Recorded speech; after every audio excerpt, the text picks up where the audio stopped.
The lawyers walked through the diner doors at exactly 10:47 a.m. on a Tuesday, their black suits cutting through the morning breakfast crowd like knives through butter.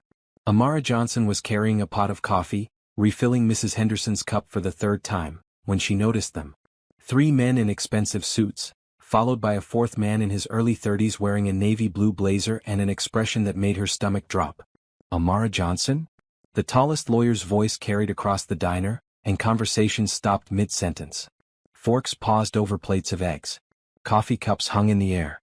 She set the coffee pot down on Mrs. Henderson's table with shaking hands. Yes. We need to speak with you about Harold Westbrook. The lawyer's face was stone, giving nothing away. It's urgent. The younger man in the blue blazer stepped forward. His jaw was tight, his dark eyes angry. I'm Julian Westbrook, Harold's grandson. And we need to talk about what you've been doing to my grandfather. Amara's heart hammered against her ribs. The eviction notice in her purse suddenly felt heavier. The medical bills stacked on her kitchen counter flashed through her mind.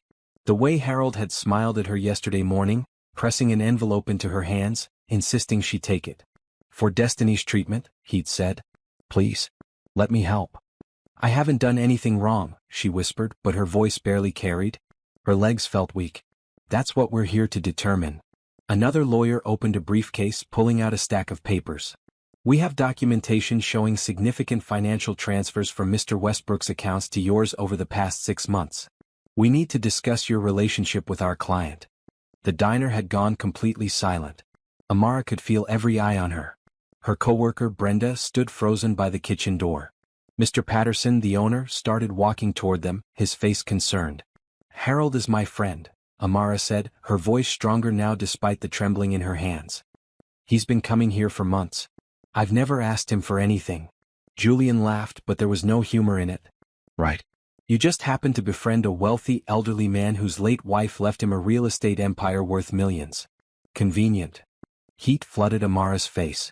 Shame mixed with anger. It's not like that. Then explain the transfers.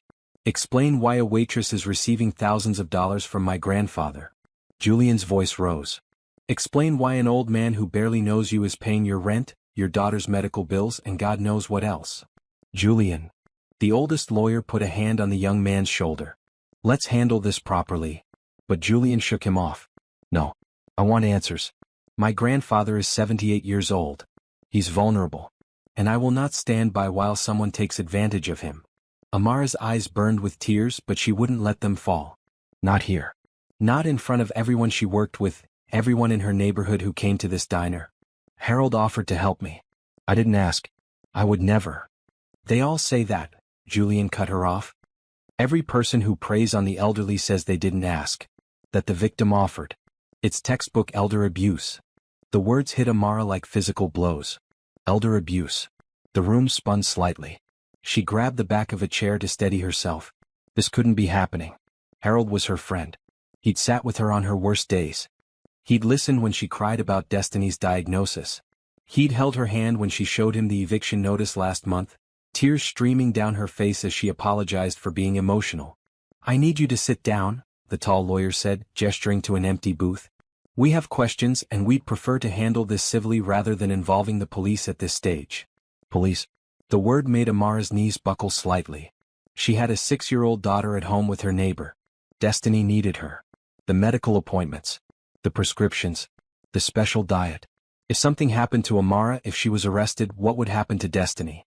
Please, she whispered, looking at Julian. Really looking at him. He had Harold's eyes, the same deep brown, but where Harold's were warm and kind, Julian's were cold with suspicion. Please just call Harold. He'll explain. This is all a misunderstanding. My grandfather isn't taking my calls right now, Julian said bitterly. Apparently he's too busy with his new friend to speak with his own family. Before Amara could respond, Mr. Patterson reached them. What's going on here?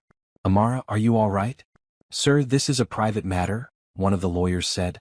This is my diner, Mr. Patterson replied firmly. And Amara is one of my employees. If you're accusing her of something, I have a right to know. We're not accusing, the tall lawyer said smoothly. We're investigating concerning financial transactions between Ms. Johnson and our client. Harold Westbrook, Mr. Patterson said, recognition crossing his face. The old man who comes in every morning. Sits at booth 7. That's him, Julian said.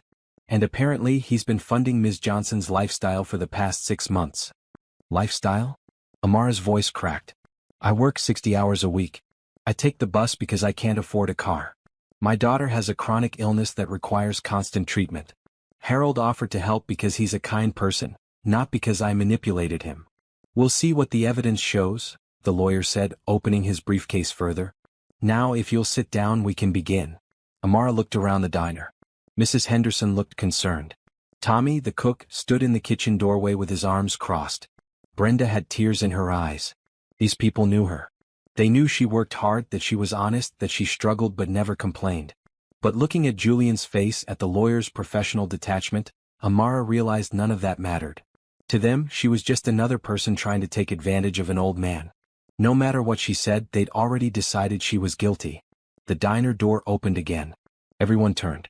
Harold Westbrook stood in the doorway, his silver hair neatly combed, wearing his usual cardigan over a pressed shirt. But his face was different than Amara had ever seen it. His jaw was set, his eyes blazing with an anger that transformed his usually gentle features into something formidable. Julian, Harold's voice cut through the diner like thunder. What the hell do you think you're doing? Have you ever been judged unfairly, accused of something you didn't do? Amara's world is about to turn upside down, but will the truth save her, or destroy everything she's built? Subscribe and comment below what you think happens next. Your support means everything to this story.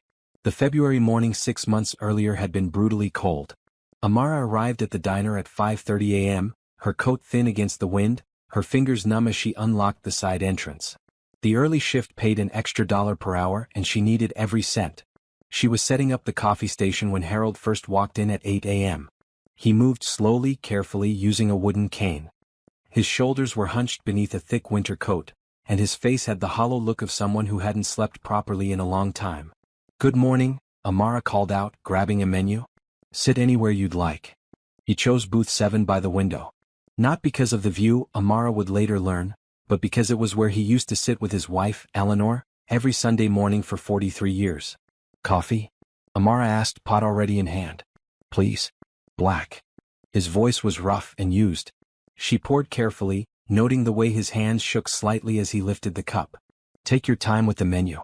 No rush. Thank you, he said, and something in his tone made Amara pause.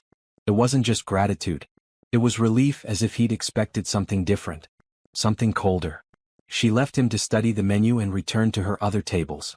The morning rush started. Construction workers needing quick breakfasts, office employees grabbing coffee to go, the regular retired folks who came for companionship as much as food. When she returned to booth 7, Harold was still looking at the menu, but his eyes were distant. Need a recommendation? Amara asked gently. He looked up, startled, as if he'd forgotten where he was. What's good here?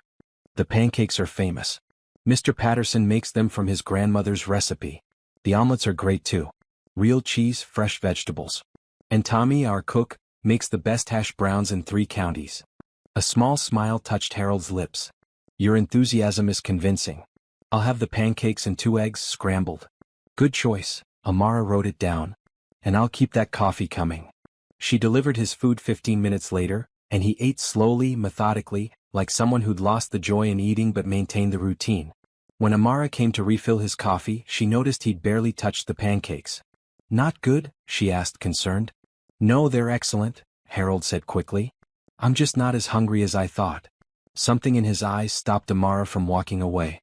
A loneliness so deep it was almost visible. She glanced around the diner. The rush had passed. Only a few tables were occupied and Brenda could handle them. Mind if I sit for a minute? Amara asked. My feet are killing me and you look like you could use some company.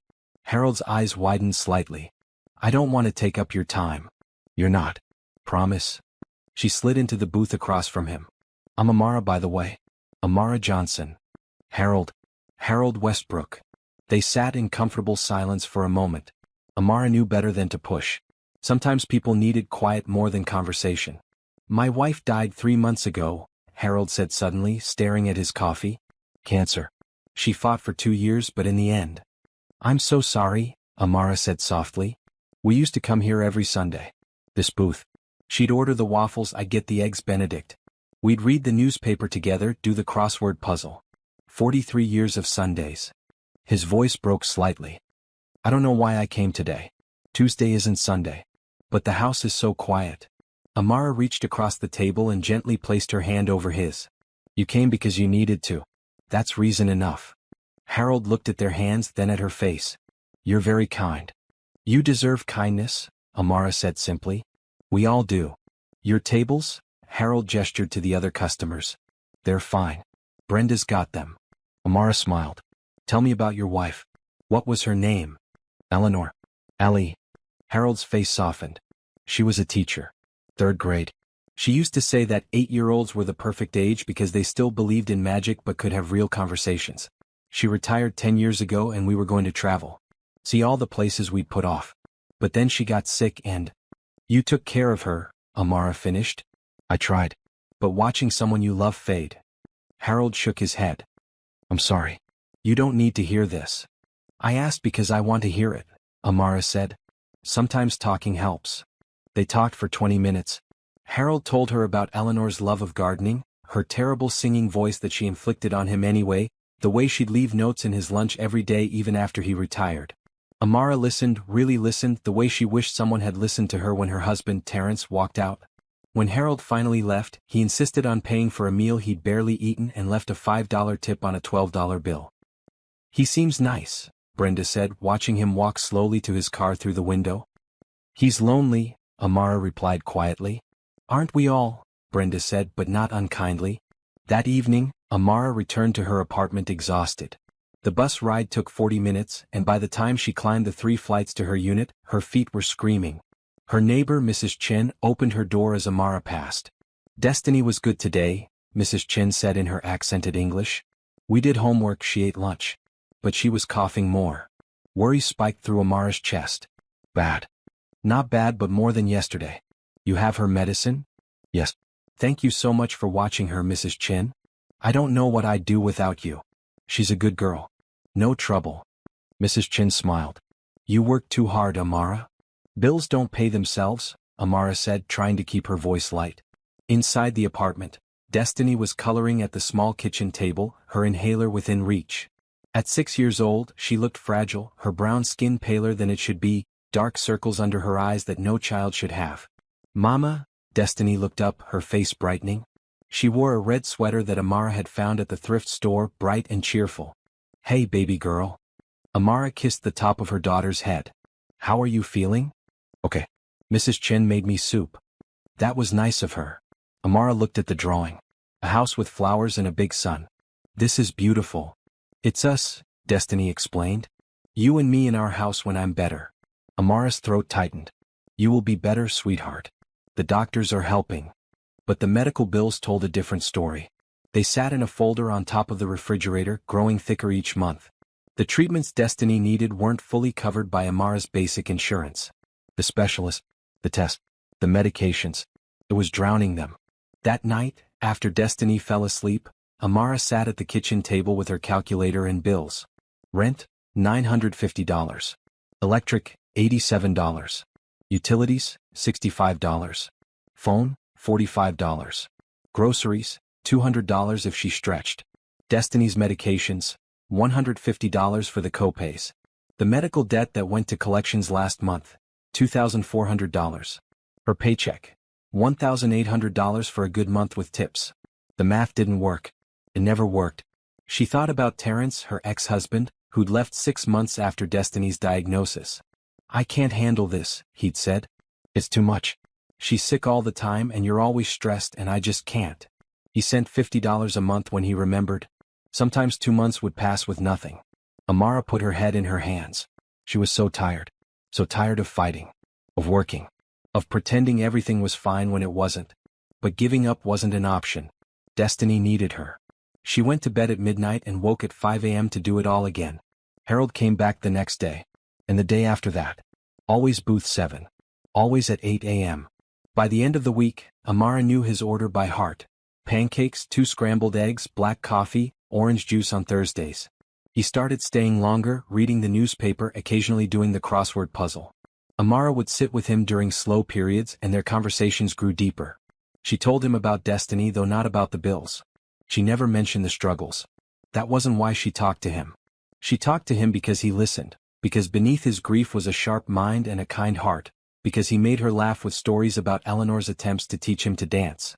She'd put on Sinatra and insist we practice, Harold said one morning. I have 2 left feet, but she never gave up.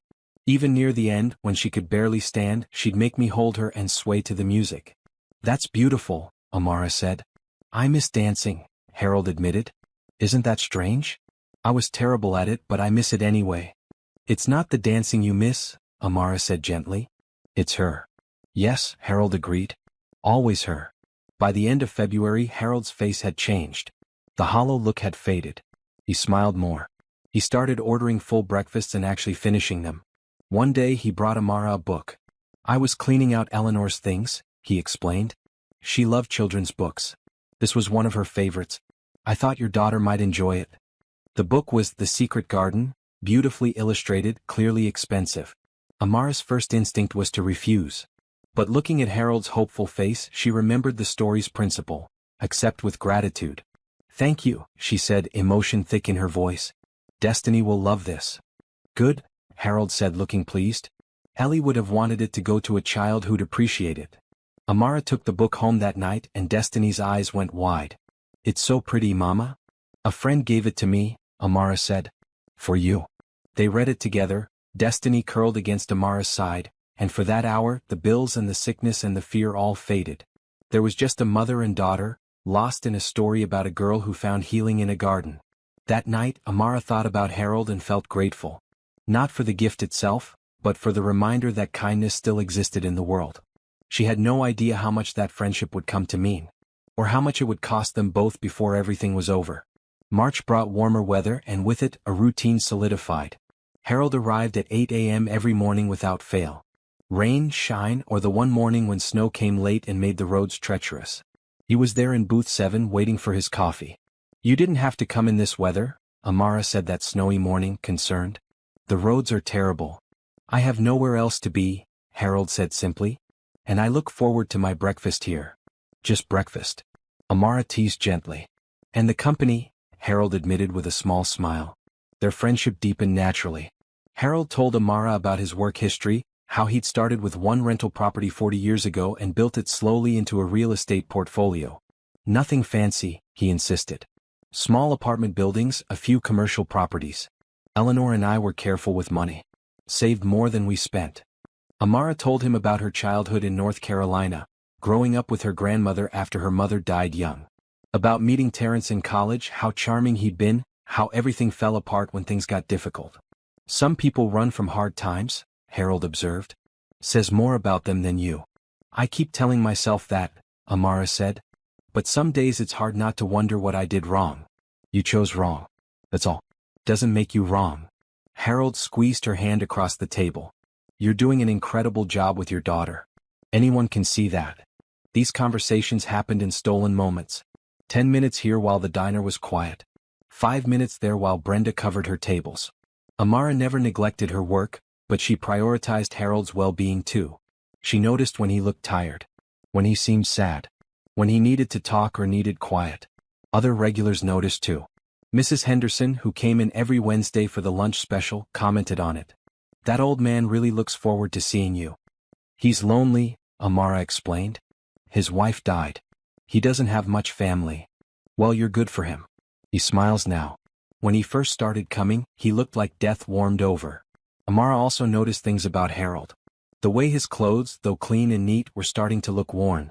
How he'd button his cardigan wrong sometimes. Small signs that he was struggling with daily tasks. One morning in mid-March, she noticed his hands were shaking worse than usual as he tried to cut his pancakes. Let me help, she said quietly, not wanting to embarrass him. I'm fine, Harold said, but his voice was tight with frustration. I know. But humor me. Amara cut the pancakes into smaller pieces quickly, efficiently, then stepped back. There. Now they're easier to manage. Harold looked at her, and his eyes were suddenly wet. Thank you. Anytime. That same week, Destiny's school called Amara at work. Mrs. Johnson, Destiny had a coughing fit in class. The nurse thinks you should pick her up. Panic flooded through Amara. I'll be right there. She rushed to Mr. Patterson. I'm so sorry. I have to leave. My daughter's school called. Go, he waved her off. Is she okay? I don't know yet. At the school, Destiny was in the nurse's office. Her breathing labored despite her inhaler. Has this happened before? The nurse asked. Sometimes, Amara admitted. Usually we can manage it at home. I think she needs to see her doctor today. The problem?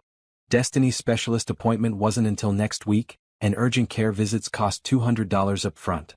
Money Amara didn't have. She took Destiny home instead, called the doctor's office and begged for an earlier appointment. They couldn't fit her in until Friday. 3 days away. That night, Amara barely slept, listening to Destiny's breathing, ready to rush her to the emergency room if it worsened. By morning, Destiny seemed better and Amara went to work exhausted. Harold took one look at her face when she served his coffee and knew something was wrong. What happened? Amara tried to brush it off. Just a rough night. Amara. His voice was gentle but firm. Tell me. So she did. Not meaning to, but the words tumbled out. The school call. Destiny's breathing. The cost of urgent care. The Friday appointment that felt too far away. Let me help, Harold said immediately. No, Amara said automatically. I can't ask you to do that. You're not asking. I'm offering.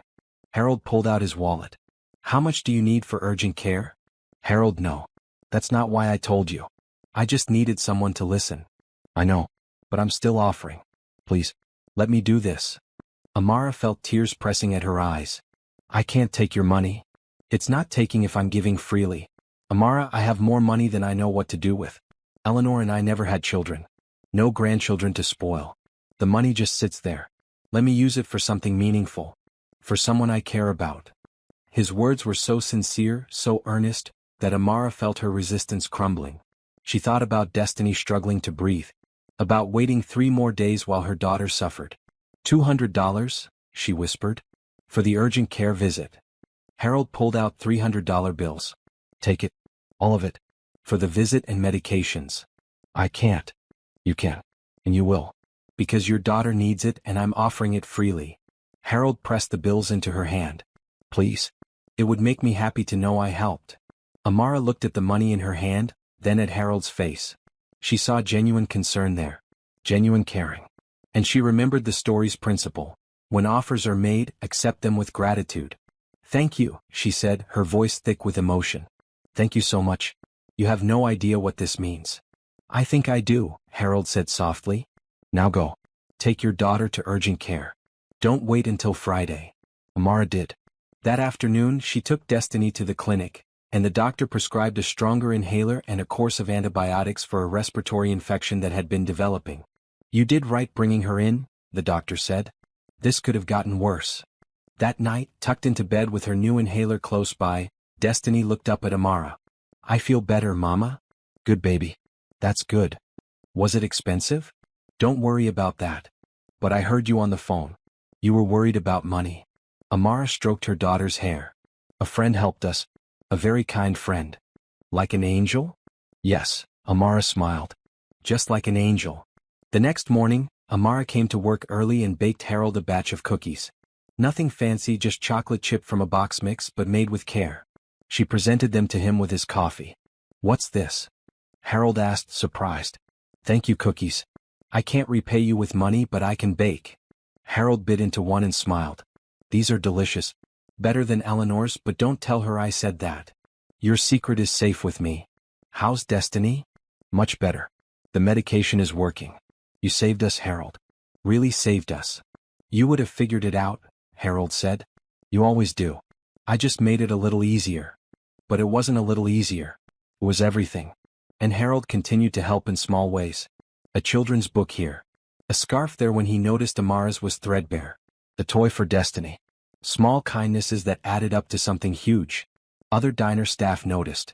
That old man really likes you, Brenda said one day. We're friends, Amara replied. He's got money, Amara. You can tell by his watch, his car. If he wants to help, let him. I don't want him thinking I'm using him. You're not. Trust me, I've seen people who use folks. You're not one of them. You care about him as a person. That's different. Amara thought about that. She did care about Harold. Not because of his money, which she'd only recently realized he had. She cared because he was kind, because he listened, because he'd become a constant in her chaotic life. And maybe that was okay. Maybe friendship meant accepting help sometimes, just as it meant offering it. By the end of March, Harold brought Amara an envelope. Inside was a check for $500. "What's this for?" she asked, shocked. "Rent. Bills. Whatever you need. I know you're struggling, Amara. Let me help." "Harold, I can't. This is too much. It's not enough. Please. For my peace of mind. I lie awake at night worrying about you and Destiny. Let me help carry the burden." Amara looked at the check. At Harold's earnest face. At the kindness in his eyes that reminded her so much of her grandmother. "Okay," she said quietly. "Okay. Thank you. Thank you so much." She used the money to pay the electric bill that was 2 months overdue. To buy groceries without counting every penny. To refill Destiny's prescriptions without panic. That night, Destiny had seconds at dinner for the first time in weeks. "This is yummy, Mama. Eat up, baby girl. Are we going to be okay?" Amara looked at her daughter's hopeful face. "Yes, we're going to be okay." And for the first time in a long time she believed it. April arrived with blooming flowers and renewed hope, but also with a phone call that shattered Amara's fragile sense of security. She was at work, wiping down tables during the mid-morning lull when her phone buzzed. "Miss Johnson? This is Dr. Patel from Riverside Children's Hospital. I've been reviewing Destiny's test results from her last appointment." Amara's heart dropped into her stomach. She stepped outside into the parking lot, away from customers. "What's wrong?" "Destiny's lung function has decreased significantly over the past 3 months. Combined with her other symptoms, I think we need to consider more aggressive treatment options." "What kind of options?" "There's a new therapy program. It's shown excellent results in children with Destiny's condition. But it's intensive. 3 sessions a week for 6 months, specialized medications, regular monitoring." "How much?" Amara's voice was barely a whisper. Dr. Patel was quiet for a moment. "With your insurance, you're looking at approximately $400 per week in copays and medications. That's about $1,600 a month." The number hit Amara like a punch. $1,600 a month. She made less than $2,000 after taxes. "I know it's a lot," Dr. Patel continued gently. "But without this treatment, Destiny's condition will likely worsen. There are payment plans, assistance programs I can connect you with." "I need to think about it," Amara managed. "Of course. But don't wait too long. Her lungs are weakening." After the call ended, Amara stood in the parking lot, shaking. The spring sunshine felt mocking. Around her, people went about their normal days while her world collapsed. She couldn't afford the treatment. Even with Harold's help, even with extra shifts, the math didn't work. She'd have to choose between Destiny's health and keeping a roof over their heads. When she went back inside, Harold was at his usual table. He took one look at her face and stood up. "What happened?" Amara shook her head. "I'm fine. Just a phone call." "You're not fine. Sit down. I have tables. They can wait. Sit." Something in Harold's tone made Amara obey. She slid into the booth across from him and suddenly everything poured out. The doctor's call. The new treatment. The impossible cost. The choice she couldn't make. $1,600 a month? Harold repeated. "I can't afford it. I can barely keep up with what we have now. But if I don't do the treatment, she'll get sicker." Dr. Patel said her lungs are weakening. "What if I lose her, Harold? What if I can't save my own daughter because I don't have enough money?" Tears finally came, hot and angry. Amara never cried at work, but she couldn't stop them now. Harold reached across the table and took both her hands. "Listen to me very carefully. You will not lose Destiny. She will get the treatment. All of it. I can't ask you to pay for it. You're not asking. I'm telling you. I will cover the treatment costs. All of them. For as long as she needs. That's thousands of dollars. Tens of thousands over 6 months. I have it." Amara, Eleanor and I were very comfortable. The properties, the investments, everything has just been sitting there since she died. I have more money than I could spend in 2 lifetimes. Let me use it for something important. For Destiny. "It's too much," Amara whispered. "It's not enough. That little girl deserves every chance at a healthy life. And you deserve to not have to choose between her health and your rent." Harold's grip on her hands tightened. "Please. Let me do this. For both of you." Amara looked at their joined hands. At Harold's sincere face. She thought about Destiny's labored breathing. About the fear in her daughter's eyes when she couldn't catch her breath. About the possibility of losing her baby girl. The story's principle echoed in her mind. When help is offered, accept it with gratitude. Okay, she said, her voice breaking. Okay. Thank you. Thank you so much. Don't thank me yet. We need to set this up properly. Do you have the doctor's information? They spent the next hour during Amara's lunch break calling the hospital, talking to billing departments, setting up payment arrangements.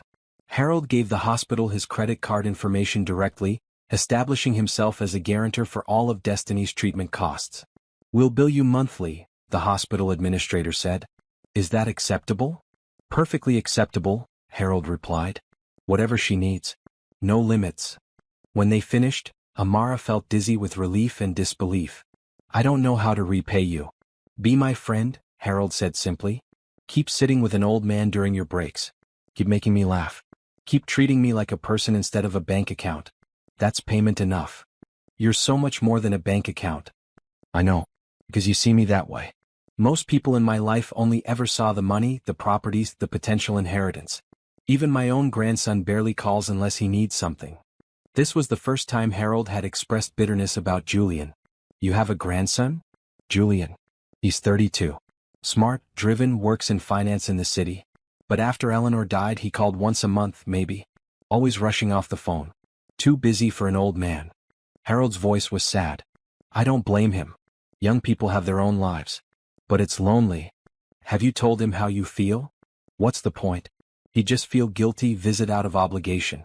I'd rather have no visits than forced ones. Harold shook his head. Sorry? That's not your problem. Your feelings are never a problem, Amara said gently. You listen to mine all the time. They sat quietly for a moment.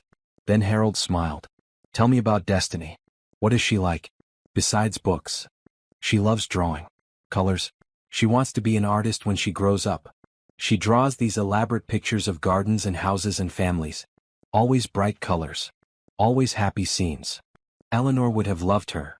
I wish they could have met. Me too. Harold paused. Would it be alright if I met Destiny? I don't want to overstep. But I'd like to meet the little girl I'm helping. Amara's heart swelled. She'd love to meet you. How about this Sunday? I'm off. You could come for lunch. Nothing fancy, just sandwiches and soup. But Destiny would be so excited. I'd be honored. That Sunday, Harold arrived at Amara's apartment with a bouquet of bright flowers and a wrapped package.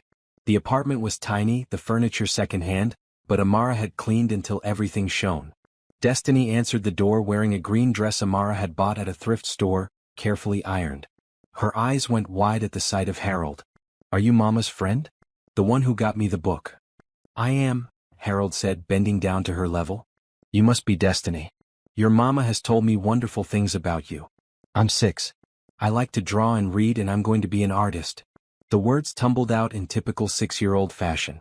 An artist? How wonderful. I brought you something. Harold handed her the wrapped package. Inside was a set of professional colored pencils, 60 colors in a beautiful wooden case. Destiny gasped. These are so pretty. For all your artwork, Harold explained. Say thank you, Amara prompted. Thank you, Mr. Harold. Destiny threw her arms around Harold's legs, hugging him tight. Harold's eyes went misty. You're very welcome, sweetheart. Lunch was simple but happy. They ate sandwiches at the small kitchen table, and Destiny chattered about school, her friends, her favorite colors. Harold listened attentively, asking questions, genuinely interested. After lunch, Destiny showed Harold all her drawings. He praised each one, pointing out details she'd included, asking about her color choices. Watching them together, Amara felt something settle in her chest. This was what Destiny needed. Not just medical treatment but people who cared. Family, even if it wasn't traditional family. You have quite a talent, Harold told Destiny. Keep drawing. The world needs more artists. Will you come back? Destiny asked. To see my new drawings? I'd like that very much. From that day forward, Harold became part of their lives. He continued coming to the diner daily, but he also joined them for Sunday lunches. He came to Destiny's school art show. He sent funny cards in the mail. He became the grandfather Destiny had never had. And the treatment began. 3 days a week, Amara took Destiny to the hospital for her therapy sessions. The improvement was gradual but real. Destiny's breathing got easier. The coughing fits decreased. Her energy increased. The treatment is working beautifully, Dr. Patel said after 6 weeks. Her lung function is improving. Whatever you're doing, keep it up. We have help, Amara said simply. Well, it's making all the difference. By mid-May, Destiny was playing with other kids at school for the first time in months. She drew pictures of Harold with their family, a tall old man with white hair standing next to a woman and a little girl, all holding hands under a bright yellow sun. That's us, Destiny explained. My family. Amara looked at the drawing and felt tears prick her eyes. It's perfect, baby. But not everything was perfect. Bills were still piling up. The eviction notice arrived in late May, 3 months behind on rent, pay or vacate within 30 days. Amara tried to hide it, but Harold noticed everything. What's that paper you keep checking? Nothing. Just bills. Amara. She showed him the eviction notice. I've been putting everything toward groceries and utilities. The rent keeps getting pushed aside. The landlord has been patient, but his patience is running out. Harold didn't hesitate. How much do you owe? $2,800. But Harold, you're already paying for Destiny's treatment. I can't ask for more. You're not asking. I'm offering. No child should lose her home while fighting to stay healthy. Give me your landlord's information. This is too much. You've already done so much. And I'll keep doing it. Because that's what people who care about each other do. They help. Harold's voice was firm. Please. Let me handle this. Amara thought about Destiny. About stability. About not having to pack up and move while her daughter was in treatment. Okay, she whispered. Okay. Thank you. Harold paid the back rent that week and 3 months forward. When the landlord called to confirm, he couldn't hide his surprise. Someone really paid all this? Yes, Amara said.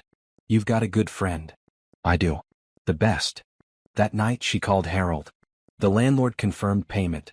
Harold, I don't have words. You don't need words. Just keep being you. Keep taking care of that beautiful daughter. That's all I need. But there was something different in Harold's voice. A tiredness Amara hadn't heard before. Are you okay? She asked. Just tired. Getting old, I suppose. Maybe you should see a doctor. Maybe. We'll see. They hung up and Amara felt a flicker of worry. But she pushed it aside. Harold was fine. He had to be. She didn't know that Harold's health was declining. That he'd been hiding his own symptoms, his own doctor's visits, his own concerns. She didn't know that time was running out. But she would find out soon enough. June brought summer heat and longer days, but it also brought changes in Harold. Subtle at first, then impossible to ignore. He started arriving at the diner later, at 8:30 instead of 8 a.m. His steps were slower, more careful. He'd forget his reading glasses and squint at the menu even though he ordered the same thing every day. Twice he called Amara Eleanor by accident, then caught himself with an embarrassed laugh. I'm sorry. My mind wanders these days. It's okay, Amara assured him. You miss her. That's natural. But worry not at her. One morning, Harold's hands shook so badly he couldn't hold his coffee cup without spilling. Amara sat down across from him, ignoring the full diner. Harold, when did you last see a doctor? I'm fine. Just old age. You're 78, not 98. And you're not fine. Please. See a doctor. Harold was quiet for a long moment. I have been seeing doctors. Multiple doctors, actually. Amara's stomach dropped. What's wrong? My heart. It's not working as well as it should. They've put me on medication, changed my diet, all the usual things. But it's degenerative. It will get worse. Harold. Amara's voice broke on his name. I'm not telling you to upset you. I'm telling you because you deserve to know. You've become important to me, Amara. You and Destiny both. I need to make sure you're taken care of. We're not your responsibility. You're my family. The family I chose. That makes you absolutely my responsibility. Harold pulled out a folder from his bag. I've been talking with my lawyers. Setting things up. Your will. Among other things. I'm establishing a trust fund for Destiny's medical care. Enough to cover her treatment for years even after I'm gone. And I'm setting up monthly payments for you. Not charity. Think of it as salary for being my friend, my companion in my final years. Harold, stop. You're not dying. We're all dying, Amara. Some of us just know the timeline better than others. He pushed the folder toward her. Please. Look at these. Sign where indicated. It's all legal, all proper. Amara opened the folder with shaking hands. Documents about trusts, medical funds, monthly stipends. Amounts that made her dizzy. This is too much. Your family. My family? Harold's laugh was bitter. I have Julian. My only grandson. Smart kid, but he doesn't care about an old man beyond what he might inherit. He calls every few weeks, asks how I'm doing, but I can hear him multitasking during our conversations. Typing on his computer. Checking his phone. I'm an obligation to him. Have you told him about your heart? I mentioned it once. He said, "That's rough, Grandpa," and changed the subject to his latest business deal. Harold shook his head. Eleanor used to say I spoiled him. Gave him too much, expected too little. Maybe she was right. But it's too late to change that now. It's never too late. I'm tired of reaching out to someone who doesn't reach back. I'd rather spend my time with people who actually want to be around me. Harold smiled at her. Like you and Destiny. Does Julian know about the trust? About helping us? No. And I don't plan to tell him. He'll find out eventually, I suppose. But by then everything will be settled. A chill ran down Amara's spine. You're talking like you're saying goodbye. I'm talking like I'm being realistic. I could have 5 years. I could have 5 months. The doctors aren't sure. So I'm making arrangements now while I'm still clear-headed enough to do it properly. Over the next few weeks, Harold's lawyer came to the diner 3 times.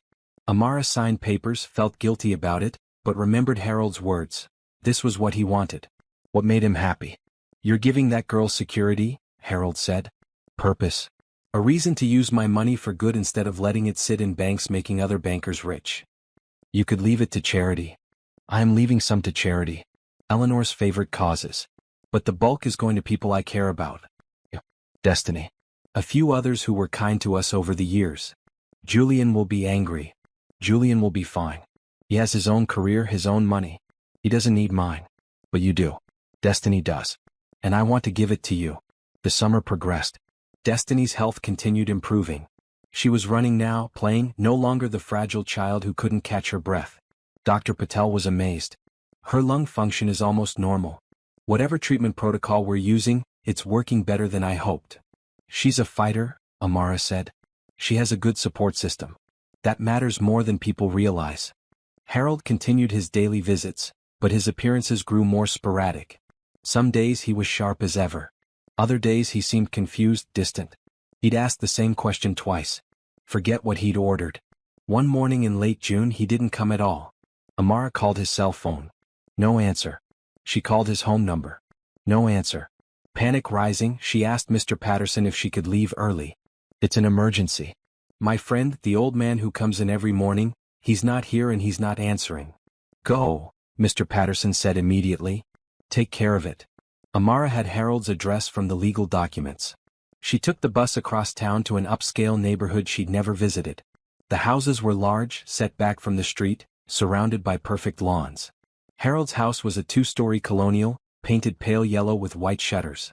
The lawn needed mowing. Newspapers were piled by the front door. Amara rang the doorbell. Knocked. Called out. Nothing. She tried the door. Unlocked. Harold? She called, stepping inside. It's Amara. I'm coming in. The house was dim, curtains drawn. It smelled stale and used. She found Harold in the living room, sitting in an armchair, staring at a photo of him and Eleanor on their wedding day.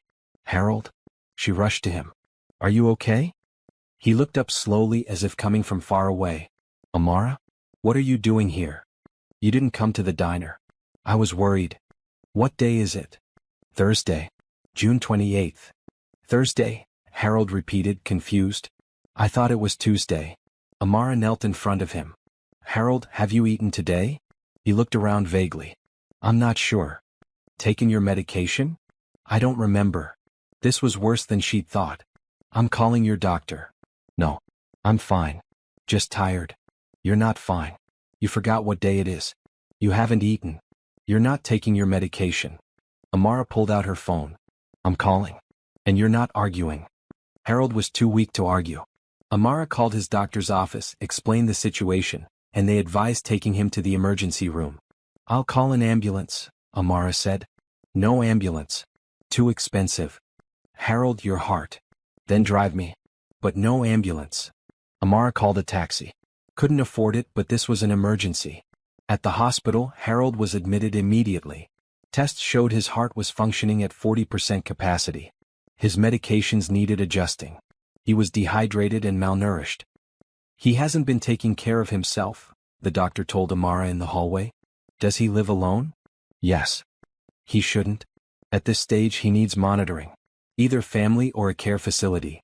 He has a grandson. I can call him. Amara found Julian's number in Harold's phone. Took a deep breath.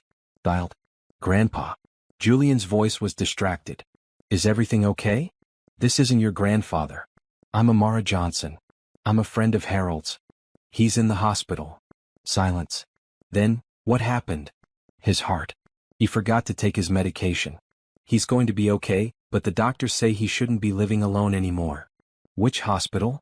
Amara told him. Julian promised to come immediately. He arrived 2 hours later, still in his work clothes, a maroon tie loosened around his neck. He was tall, athletic, with Harold's eyes and a jawline that could cut glass. Handsome but cold. Where is he? Julian demanded. Room 412. He's sleeping now. Julian barely glanced at Amara as he rushed past. She followed more slowly, giving him space. Through the door, she watched Julian at Harold's bedside, his face a mix of worry and anger. When Harold woke, their conversation was tense. Why didn't you call me? Julian demanded. Why did a stranger have to call? I didn't want to bother you. Bother me? You're in the hospital with heart failure and you think that's bothering me? You're always busy. That doesn't mean I don't care. Julian's voice cracked. You're my grandfather. You're all I have left. Amara stepped into the hallway, giving them privacy. But she heard Harold's response. Then act like it. You call every few weeks for 5 minutes. You haven't visited in months. I had to collapse for you to show up. The argument continued, painful to overhear. Family dynamics Amara had no part in. She sat in the waiting area, checking her phone. Mrs. Chen had texted, Destiny was fine, don't worry. Julian emerged an hour later. He looked exhausted, aged beyond his 32 years. Thank you for calling me, he said stiffly to Amara. And for bringing him here. Of course. Harold is important to me. Something flickered in Julian's eyes. Suspicion? How do you know my grandfather? He comes to the diner where I work. We're friends. Friends? Julian repeated, his tone suggesting he didn't quite believe it. Yes, friends. Julian studied her for a long moment. I'm sure we'll be seeing more of each other. I'll be arranging care for my grandfather. It wasn't said warmly. It was a warning. Amara felt a chill but pushed it aside. Julian was just protective. That was natural. But as she left the hospital, she couldn't shake the feeling that something had shifted. That Julian's arrival meant trouble. She had no idea how right she was. The scene at the diner had frozen. Harold stood in the doorway, his face transformed by anger, while Julian and the lawyers stood near Amara like predators surrounding prey. The morning customers watched with wide eyes, their breakfasts forgotten. Julian, Harold repeated, his voice cutting through the silence. I asked you a question. What are you doing here? Protecting you, Julian said, but his confidence wavered. Grandpa, this woman has been taking advantage of you. We found evidence of large financial transfers, payments, gifts. You've given her thousands of dollars. Tens of thousands actually, Harold said calmly, walking further into the diner. He used his cane, but his steps were deliberate, steady. And every penny was given freely and with full knowledge of what I was doing. You're not well, Julian tried. Your heart condition, the medications, they can affect your judgment. My judgment is fine. Better than yours, apparently. Harold reached Amara and put a hand on her shoulder. This woman is my friend. She has shown me more kindness in 6 months than you've shown in 6 years. The lawyers exchanged uncomfortable glances. One of them, the tall one who'd done most of the talking earlier, cleared his throat. Mr. Westbrook, we're simply insuring. You're insuring nothing. Who hired you? Your grandson. He was concerned about potential elder abuse. Elder abuse? Harold's laugh was sharp. Julian, let me make something very clear. Amara Johnson has never asked me for a single cent. Not once. Every dollar I've given her has been offered freely because I wanted to help her and her daughter. She tried to refuse multiple times. I had to convince her to accept. People who manipulate the elderly are good at making it seem voluntary, Julian said, but his voice was less certain now. Manipulate. Harold's anger flared again. That woman works 60 hours a week trying to support a chronically ill child. She lives in a tiny apartment, takes the bus everywhere, skips meals to save money. When I found out about her situation, I chose to help. That's not manipulation. That's human decency.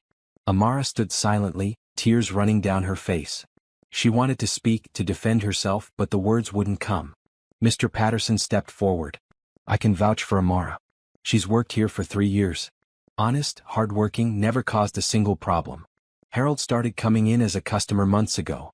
Their friendship developed naturally. I watched it happen.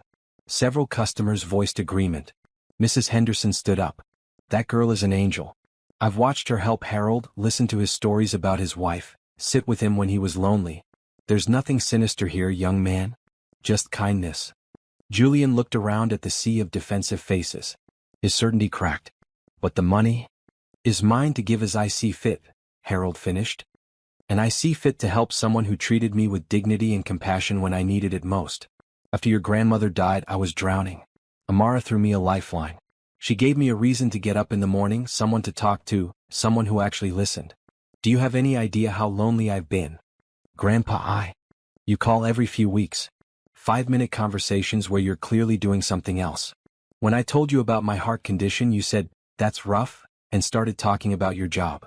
When I ended up in the hospital last month, a stranger had to call you because you don't check on me enough to notice I was missing. The words hung in the air like accusations. Julian's face went pale. I didn't know it was that bad. Because you didn't ask. You assumed I was fine and went about your life. But Amara asked. Every single day. She noticed when I was tired, when I was sad, when I needed to talk or needed quiet. She showed up at my house when I didn't come to the diner. She took me to the hospital. She cared. One of the lawyers attempted to regroup. Mr. Westbrook, perhaps we could discuss this privately. These are sensitive family matters. There's nothing private about what you did. You came into this diner and publicly accused an innocent woman of elder abuse. You humiliated her in front of her co-workers and customers. You threatened her with legal action. That requires a public apology. Grandpa, I was just trying to protect you. From what? From kindness? From human connection?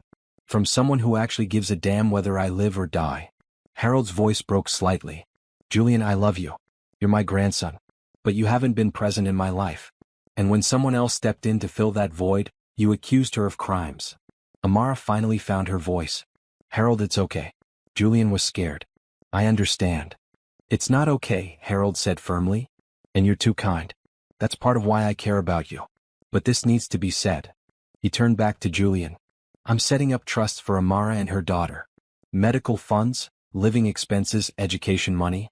It's all been done legally with proper documentation and evaluations confirming my mental competency. My lawyers can show you the paperwork. How much? Julian asked quietly. Enough to ensure Destiny gets the medical care she needs for the rest of her childhood and Amara doesn't have to work herself to death. The exact amounts are none of your concern. I'm your grandson. I have a right to know. You have a right to nothing, Harold said coldly. I could leave my entire estate to charity and you'd have no legal recourse. But I'm not doing that. You'll still inherit the bulk of my assets. The properties, the investments, most of the liquid cash. But Amara and Destiny get their share first. And there's nothing you can do about it. Julian's face cycled through emotions. Anger, hurt, shame, resignation. Finally, he looked at Amara directly for the first time since Harold arrived. I'm sorry, he said quietly. I was wrong. I made assumptions based on fear, not facts. I was scared of losing my grandfather and I took it out on you. That was unfair. Amara wiped her eyes. You were trying to protect your family. I can't be angry about that. You should be angry, Julian said. I accused you of terrible things without even talking to you first. I brought lawyers to your workplace and tried to intimidate you. That's not okay. But I forgive you anyway, Amara said softly. Because forgiveness is the only way forward. Harold looked at her with such pride and affection that several customers teared up. See, Julian? That's the kind of person she is. You should try to learn from her. The lawyers were backing toward the door, clearly wanting to escape the situation. The tall one addressed Harold. Mr. Westbrook, given these circumstances, I think it's best if we withdraw from this matter. Agreed. And I expect no bill for today's harassment of Ms. Johnson. Of course. Our apologies. They filed out quickly, leaving Julian standing alone near the door. He looked lost, a confident man suddenly uncertain. I really am sorry, he said again to Amara. To you and to my grandfather. I've been a terrible grandson. You've been busy, Harold said, his anger fading into sadness. But busy is a choice, Julian. I won't be around forever. Decide what you want our relationship to be before it's too late. I want to be better. To do better. If you'll let me. Julian's voice was sincere now, stripped of defensiveness. I know I don't deserve another chance, but I'm asking for one anyway. Harold studied his grandson for a long moment, then sighed. Eleanor always said people deserve second chances. Fine. But you have to earn it. Starting with a real apology to Amara. Not just words. Action. What would that look like? That's for you to figure out. The diner had slowly resumed normal noise levels, though everyone was still paying attention to the drama. Mr. Patterson approached. Harold, why don't you sit down? I'll get you some coffee. On the house.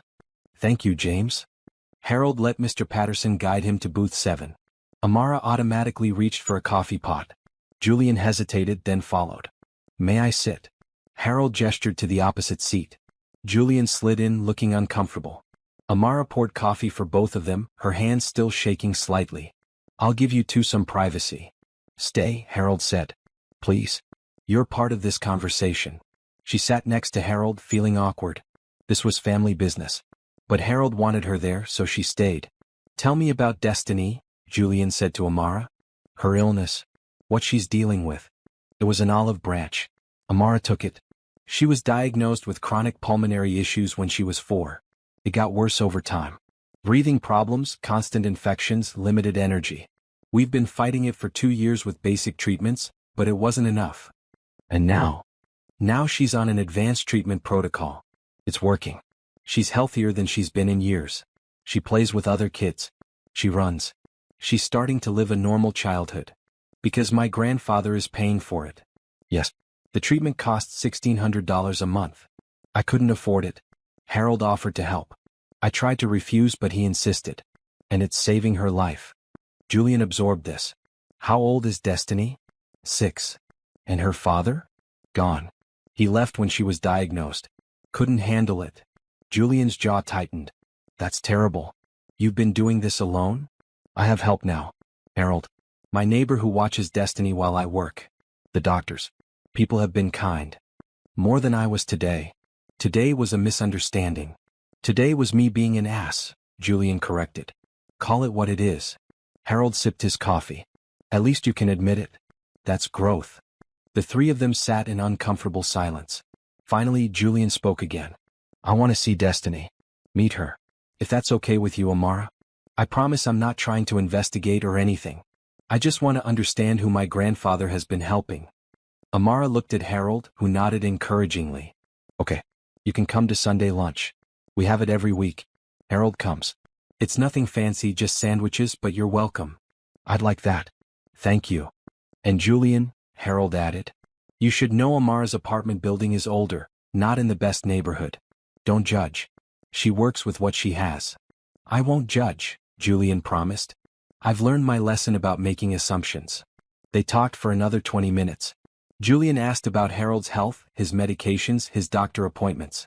Harold answered honestly. His heart was weak but stable with medication. He might have years, might have months.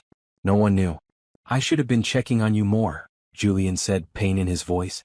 I got so caught up in work, improving myself, in building my career. I forgot what actually mattered. Well, you remember now. That's something. When Julian finally left, promising to call in a few days, Harold sagged back in the booth. That was exhausting. But necessary, Amara said. He needed to hear those things. Did I go too hard on him? No. You told him the truth. That's what he needed. Harold smiled tiredly. You're very wise for someone so young. I'm 32. Not that young.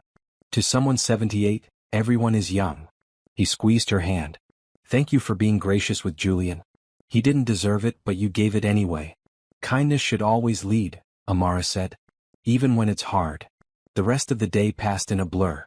Amara worked her shift, deflecting curious questions from customers, accepting support from Brenda and Mr. Patterson. When she finally got home that evening, Destiny was drawing at the kitchen table. Mama, you're home late. Sorry, baby. Work was busy. Amara kissed her daughter's head. How are you feeling? Good. We went to the park today with Mrs. Chen. I went on the swings. High ones. Amara's heart swelled. 6 months ago, Destiny couldn't walk to the corner store without getting winded. Now she was swinging at the park. That's wonderful. Is something wrong? You look sad. Not sad. Just tired. It was a long day. Did something happen with Mr. Harold? Children were more perceptive than adults gave them credit for. Sort of. His grandson came to visit. There was a misunderstanding, but it's okay now. Does his grandson like you? I don't think he knows me well enough to decide yet. He should like you. You're the best. Amara pulled her daughter into a hug, breathing in the scent of her shampoo, feeling her strong heartbeat, her steady breathing. This was what mattered. This moment. This child who was alive and healthy. Everything else she could handle. The days following the confrontation at the diner felt strange and tense. Harold came every morning as usual, but there was an undercurrent of worry. He'd apologized multiple times for Julian's behavior, though Amara insisted it was unnecessary. He was protecting you. That comes from love, even if it came out wrong. You're too understanding, Harold said. Most people would be furious. Fury doesn't fix anything. Forgiveness does. What Amara didn't tell Harold was that she'd been having nightmares. Dreams where lawyers took Destiny away, where she lost everything, where kindness was punished instead of rewarded.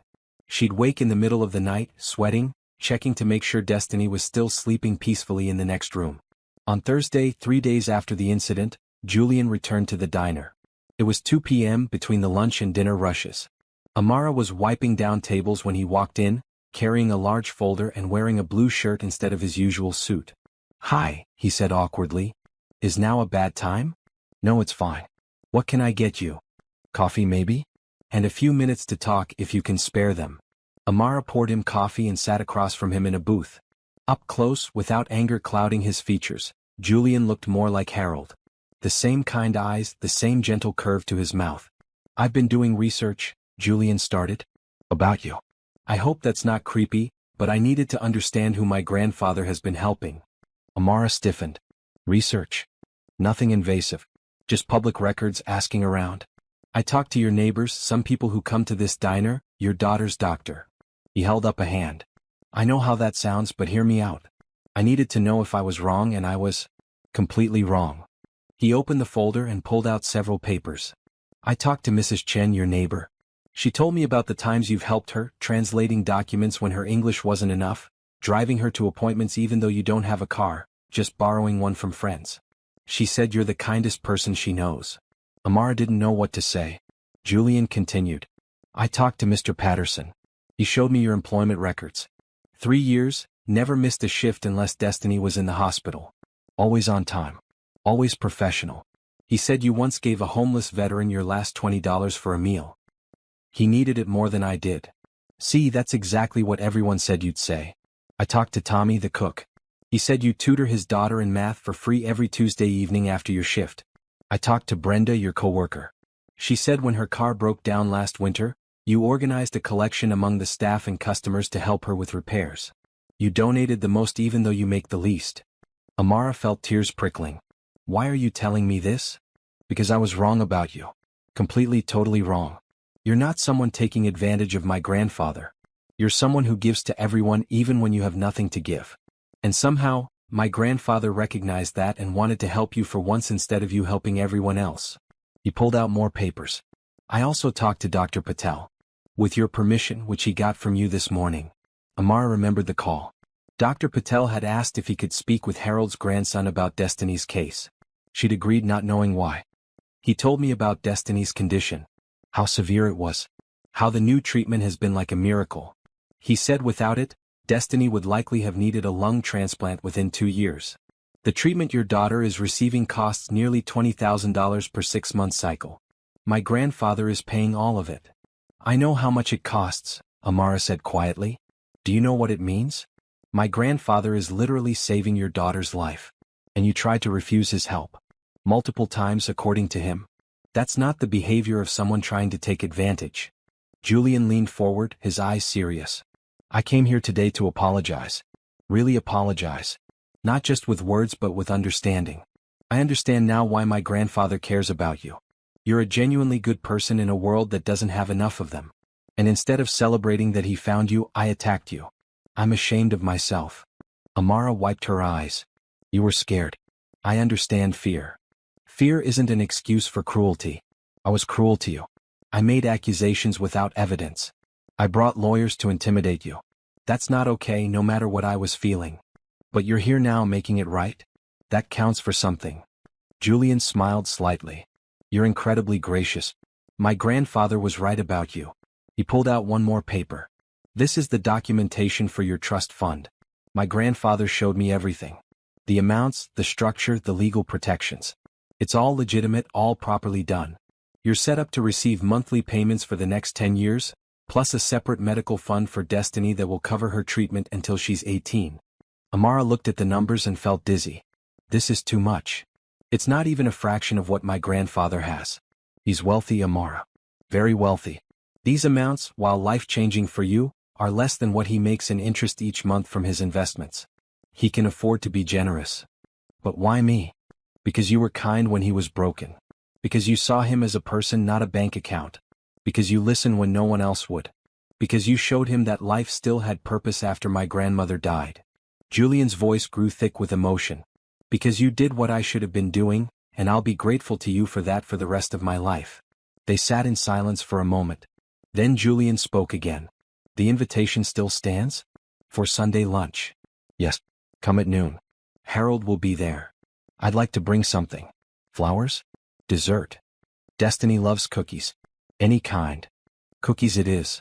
Julian stood, leaving money for the coffee. Thank you, Amara. For forgiving me when I didn't deserve it. For being the person my grandfather needed. And for letting me try to do better. After he left, Brenda came over. What was that about? Second chances, Amara said simply. Everyone deserves them.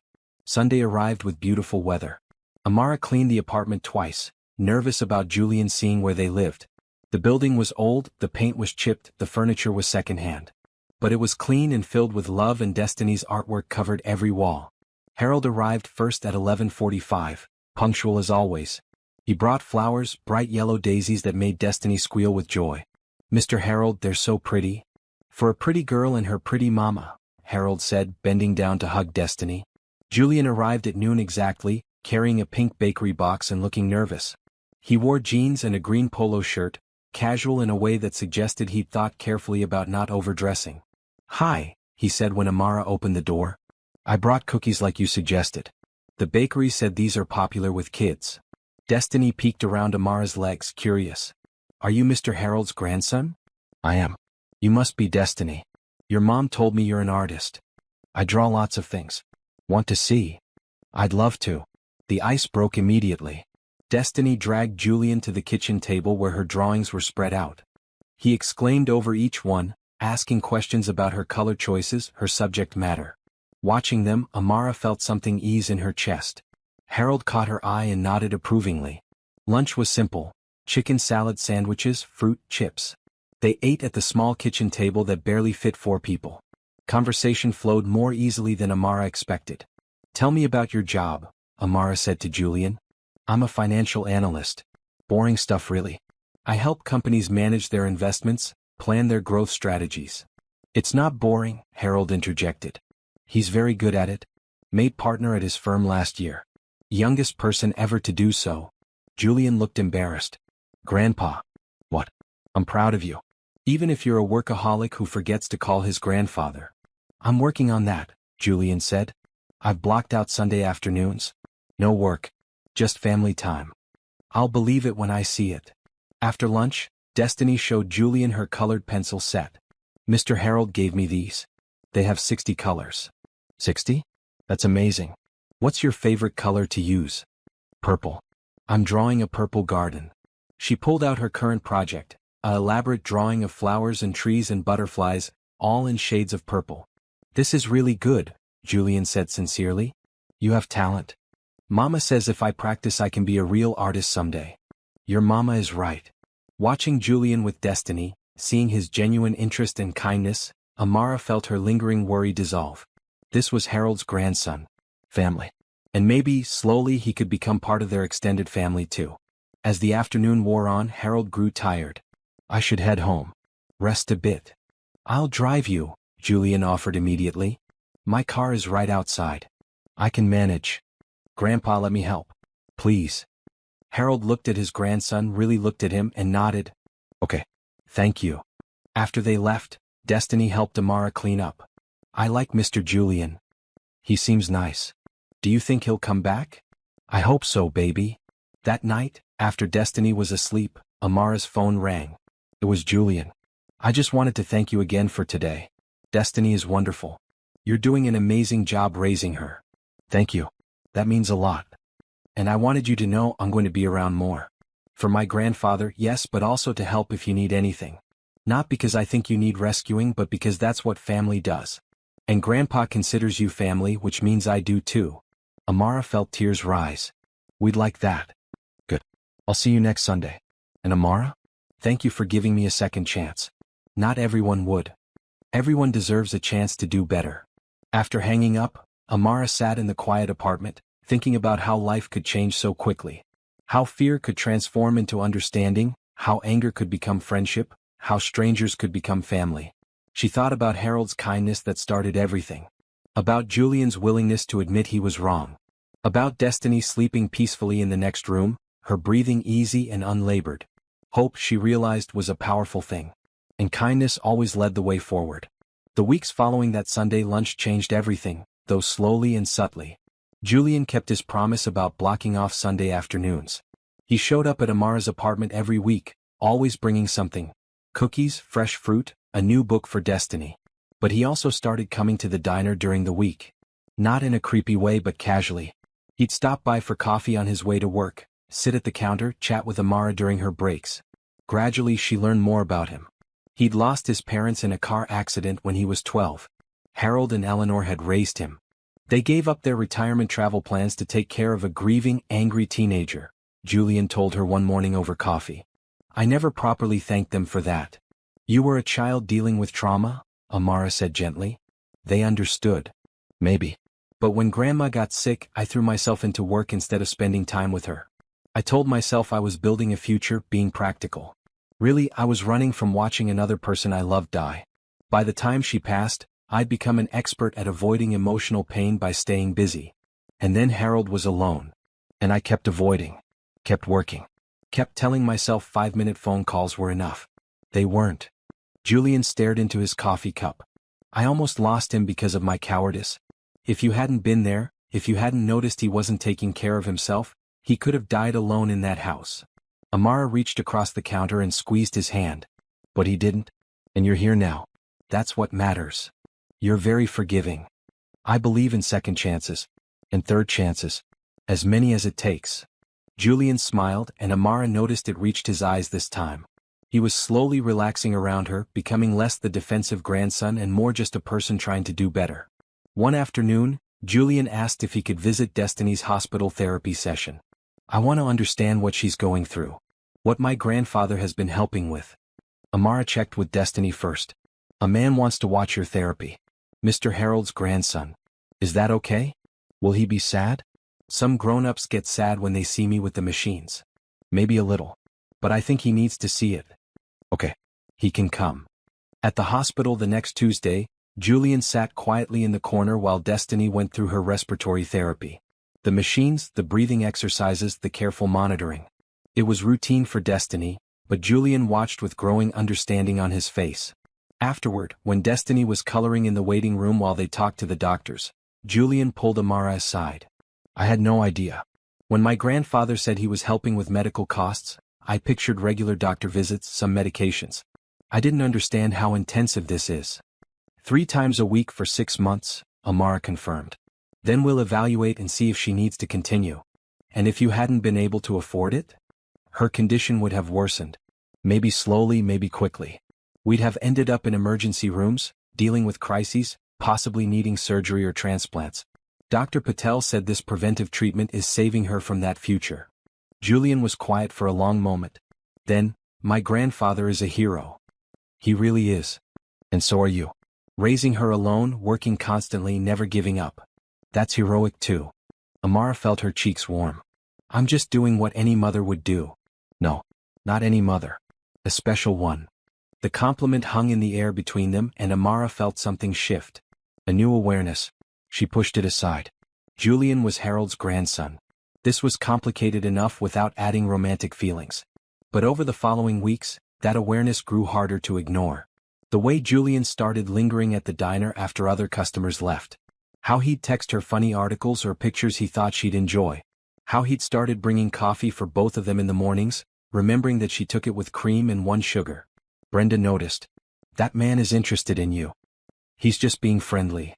Girl, that's not friendly. That's interested. He looks at you like you hung the moon. He's Harold's grandson. It would be weird. What? Harold would probably love it. 2 people he cares about getting together. We're not getting together. We're barely friends. But Brenda just smiled knowingly. The truth came out on a Wednesday evening in late July. Amara had finished her shift and was waiting for the bus when Julian's car pulled up. Need a ride? He called through the window. I take the bus. It's fine. I know you take the bus. But I'm offering a ride. It's hot, you're tired, and I'm going your direction anyway. It wasn't true. His apartment was in the opposite direction. But Amara was tired, and the thought of the air-conditioned car was tempting. Okay. Thank you. They drove in comfortable silence for a few minutes. Then Julian spoke. I've been meaning to tell you something. About my research into you. Amara tensed. Okay. I talked to your ex-husband. You what? She spun to face him. I tracked him down. Called him. Told him I was looking into your character and wanted to hear his perspective. Julian, you had no right. I know. And I'm sorry. But I needed to understand the full picture. And what he said told me everything I needed to know about him and about you. What did he say? That you were difficult. That Destiny's illness made you crazy. That you wouldn't listen when he said you needed to accept she might not get better. That you wasted money on doctors and treatments that weren't working. That he left because you were destroying yourself and he couldn't watch it. Anger flooded through Amara. He said that. Yes. And then I asked him how much child support he pays. He said $50 a month when he remembers. I asked when he last saw his daughter. He said it had been about a year. Too painful to see her sick. I asked if he knew she was doing better now. He didn't. He didn't even know about the new treatment. Amara's hands were shaking. She pressed them against her legs. Then I told him exactly what I thought of him. That he abandoned a woman who needed support and a child who needed her father. That he was a coward who ran when things got hard. That Destiny was thriving now, beautiful and talented and smart, and he was missing it because he couldn't handle discomfort. Julian's voice was hard. He hung up on me. You shouldn't have called him. Probably not. But I'm glad I did. Because it confirmed what I already knew. You're raising an amazing child alone because her father was too weak to stay. You're working yourself to exhaustion because he won't help. You're fighting every day for her future while he pretends she doesn't exist. And somehow you're not bitter or angry. You're still kind, still hopeful, still believing the best in people. Tears were running down Amara's face now. I don't know what to say. You don't have to say anything. I just wanted you to know that I see you. Really see you. And I think you're incredible. They sat at a red light. Julian reached over and took her hand. I also want you to know that my grandfather isn't the only Westbrook who cares about you. Amara's heart stuttered. Julian? I'm not asking for anything. I know this is complicated. My grandfather, Destiny's health, everything you're dealing with. I just wanted to be honest. He squeezed her hand gently. I think about you constantly. I look forward to Sundays because I get to see you. I come to the diner too often because being near you makes my day better. And I know it's too soon and maybe inappropriate, but I needed to tell you. The light turned green. Julian let go of her hand and drove. Amara stared out the window, her mind spinning. When they reached her apartment, she turned to him. I care about you too. But I'm scared. Of what? Of getting hurt again. Of Destiny getting attached and losing another father figure. Of complicating my friendship with Harold. Of everything falling apart. All reasonable fears, Julian said. So we'll take it slow. No pressure. Just spending time together, getting to know each other better. And if it grows into something more, we'll figure it out together. What about Harold? Grandpa already asked me about my intentions toward you. He did. Last Sunday. He pulled me aside and said, if you hurt that girl, I'll haunt you when I'm dead. Then he laughed and told me you deserved someone who'd put you first. He basically gave me his blessing, assuming I don't screw it up. Amara couldn't help but laugh. That sounds like Harold. So? Julian looked at her hopefully. Can we try? Slowly, carefully, but actually try. Amara thought about Terrence, about the pain of being left. Then she thought about Julian showing up every Sunday, bringing cookies for Destiny, listening to Harold's stories with genuine interest, texting her funny things just to make her smile. Okay, she said quietly. We can try. Julian's face lit up. Yeah. But slow. Really slow. Slowest pace ever. Glacial. Geological timescale slow. She laughed again and he grinned at her. There's that smile. I love that smile. Don't make me regret this. I won't. I promise. When Amara got upstairs, Mrs. Chen was sitting with Destiny. After the neighbor left, Destiny looked at her mother curiously. Why are you smiling? Am I smiling? A lot. Did something good happen? Amara hugged her daughter. Yeah, baby. Something good happened. That night, lying in bed, Amara thought about the past few months. How Harold had walked into the diner and changed everything. How Julian had gone from antagonist to potential partner. How Destiny was healthy and happy and growing stronger every day. Life was strange and surprising. Full of unexpected turns. But sometimes those turns led to beautiful places. She fell asleep smiling, hopeful about the future in a way she hadn't been in years. August brought sweltering heat and the 6-month mark of Destiny's treatment. Dr. Patel scheduled a comprehensive evaluation to assess her progress and determine next steps. Amara, Harold, and Julian all accompanied Destiny to the hospital for the appointment. In the waiting room, Destiny colored while the adults talked quietly.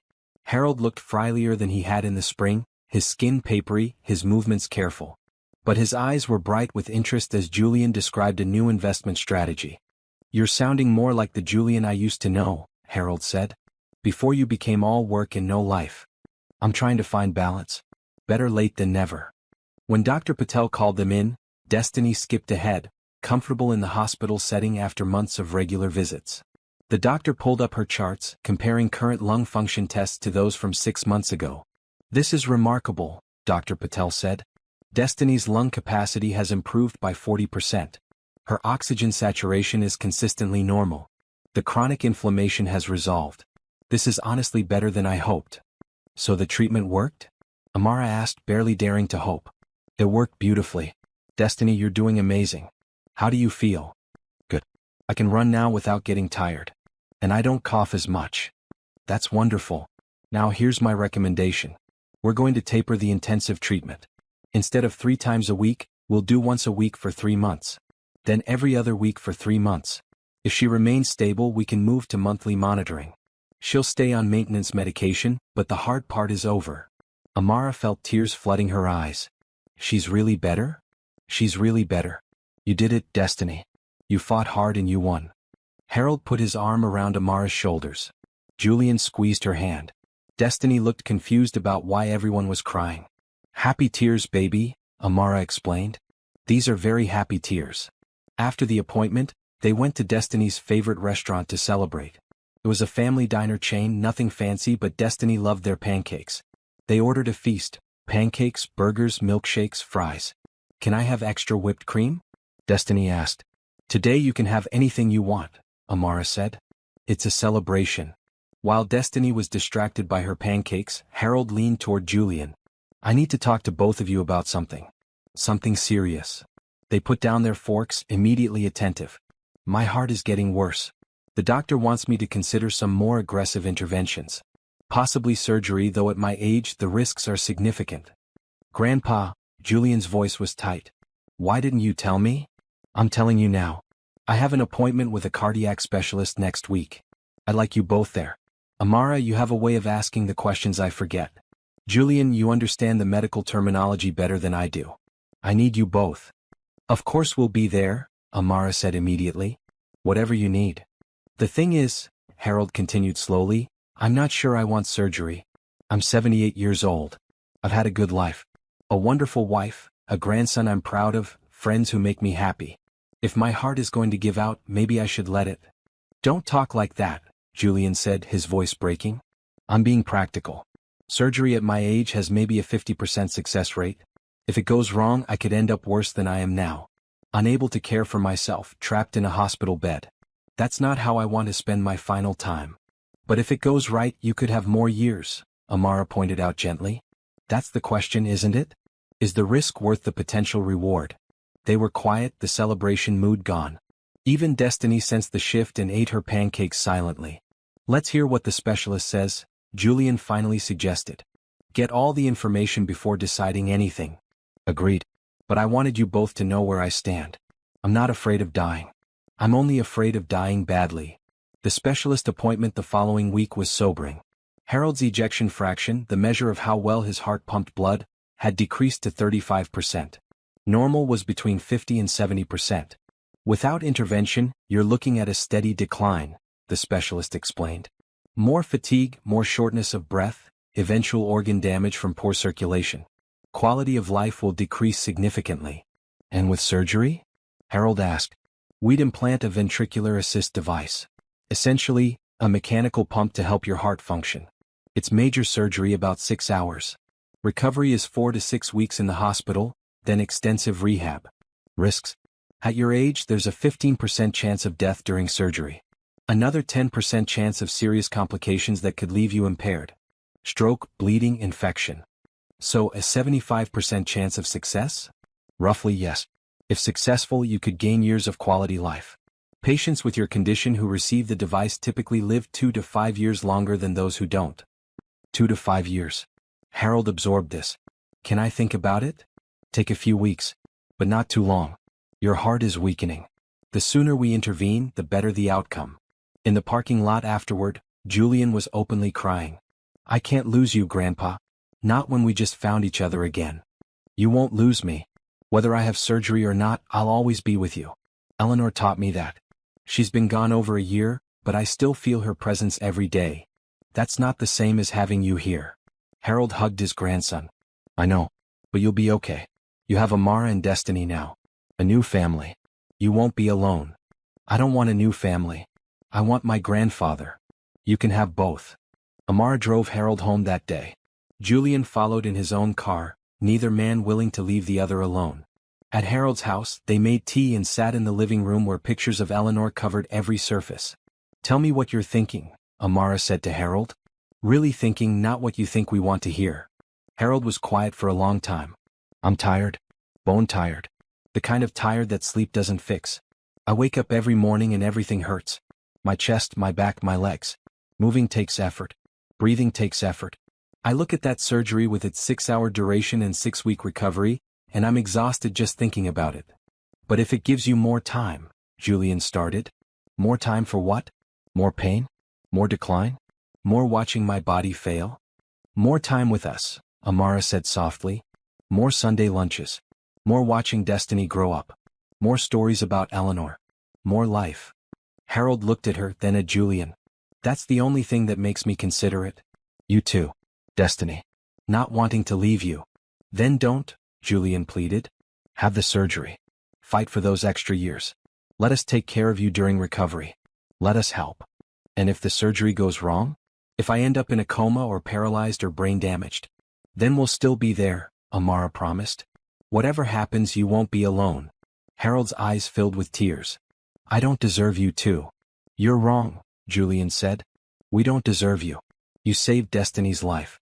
You brought Amara into our family. You taught me what actually matters.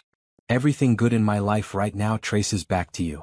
Mine too, Amara agreed. You gave me hope when I had none. You showed me kindness when I was drowning. You let me keep my daughter. I owe you everything. You owe me nothing. You gave me a reason to keep living when Eleanor died. That's a debt I can never repay. They sat together as afternoon faded to evening. Made dinner together, simple pasta that no one ate much of. Talked about memories, about Eleanor, about the future they hoped to have. Finally, Harold made his decision.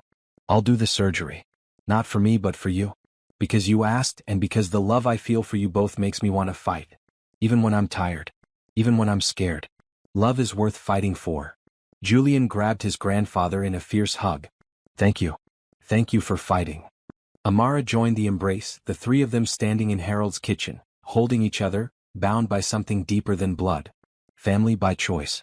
Family built on kindness and hope and love. The surgery was scheduled for September 15th. 4 weeks away. Harold insisted on keeping to their routine. Daily breakfast at the diner, Sunday lunches, Destiny's therapy appointments. Living life fully until the surgery date arrived. No moping, he declared. No treating me like I'm already gone. We're going to enjoy every day. And they did. Those 4 weeks were filled with laughter and love and making memories. Julian took time off work, something he'd never done before. They went to the park with Destiny. Visited the botanical gardens Eleanor had loved. Made elaborate Sunday dinners instead of simple sandwiches. Harold told stories about Eleanor that he'd never shared before. About their first date, when he'd been so nervous he spilled wine on her dress and she'd laughed instead of getting angry. About their wedding night when they got lost driving to their hotel and ended up sleeping in the car. About the miscarriages, 3 of them, and how they'd grieved together and eventually accepted they wouldn't have biological children. That's when we took in Julian, Harold explained. Your parents had just died and you were so angry at the world.